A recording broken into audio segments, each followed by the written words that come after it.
Madam big boss ಹೋದ್ಮೇಲೆ ನೀವು ಯಾರು ವಿನ್ ಆಗ್ಬೇಕು ಅಂತ ಕೇಳಿದ್ರಿ, ಹಾ. ಯಾರು ವಿನ್ ಆಗಬಾರ್ದು ಅಂತ ಕೇಳಿದಿದ್ರೆ ಇನ್ನೂ ಸೂಪರ್ ಆಗಿ ಆನ್ಸರ್. ಇವಾಗ ಅದೇ ಕ್ವಶನ್ ಕೇಳ್ತೀನಿ ಮೇಡಮ್ ನಾನು. ನೀವು ಬಿಗ್ ಬಾಸ್ ಅಲ್ಲಿ ಸ್ಪರ್ಧಿಯಾಗಿನೂ ಇದ್ ಬಂದಿದ್ದೀರಾ, ಹೊರಗಡೆ ಬಂದ್ಮೇಲೆ ಆಡಿಯನ್ಸ್ ಆಗಿನೂ ಸಹ ನೋಡ್ತಿದ್ದೀರಾ. ಸೊ ಯಾರು ವಿನ್ ಆಗ್ಬಾರ್ದು ಮೇಡಮ್ ನಿಮ್ಮ ಪ್ರಕಾರ?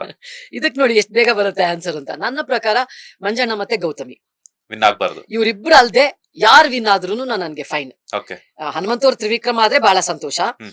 ಇಲ್ಲ ಅಂತಂದ್ರೆ ನಮ್ಮ ಭವ್ಯ, ರಜತ್ತು, ಮೋಕ್ಷಿತಾ ಇವ್ರು ಯಾರಾದ್ರೂ ಚಿಂತೆ ಇಲ್ಲ.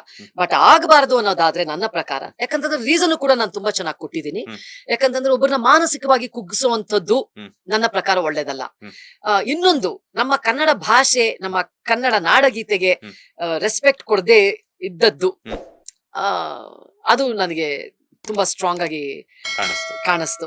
ಸೊ ಹಾಗಾಗಿ ಇವರಿಬ್ರು ಅಂತ ನಾನು ನಾನು ಅಷ್ಟೇ ಅಲ್ಲ, ಇವನ್ ಹೊರಗಡೆನು ತುಂಬಾ ಜನ ನೀವು ನೋಡಿದ್ರೆ ಸೋಷಿಯಲ್ ಮೀಡಿಯಾದಲ್ಲಿ ಎಲ್ಲಾ ಕಡೆನೂ ಕೂಡ ಈ ಪದಗಳನ್ನ ತುಂಬಾ ಜನ ಬಳಸ್ತಾ ಇದ್ದಾರೆ.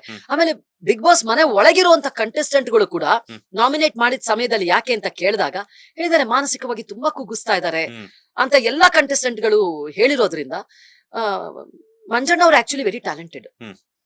ಅವರು ಒಬ್ಬರನ್ನ ಕುಗ್ಗಿಸೋ ಲೆವೆಲ್ಗೆ ಹೋಗದೆ ಅವ್ರ ಆಟನ ಅವ್ರೀಗ ಹನುಮಂತು ಹೇಗೆ ಆಡ್ಕೊಂಡು ಹೋಗ್ತಾ ಇದಾರೋ ಆ ರೀತಿಯಾಗಿ ಮಂಜೂರು ಕೂಡ ಅವ್ರ ಆಟನ ಅವ್ರು ಆಡ್ಕೊಂಡು ಹೋಗಿದ್ದಿದ್ರೆ ಪ್ರಾಯಶಃ ಅವರಿಗೆ ತುಂಬಾ ಅನುಕೂಲ ಆಗಿರೋದು.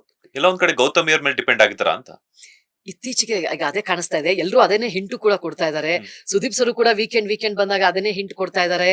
ಒಳಗಡೆ ಇರೋರು ಕೂಡ ಹಿಂಟ್ ಕೊಡ್ತಾ ಇದಾರೆ.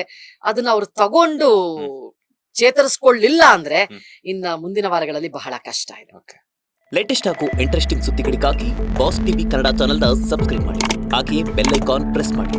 ಇದರ ಜೊತೆಗೆ ಫೇಸ್ಬುಕ್, ಇನ್ಸ್ಟಾಗ್ರಾಮ್, ಎಕ್ಸ್ ನಲ್ಲೂ ಮಿಸ್ ಮಾಡದೆ ಫಾಲೋ ಮಾಡಿ.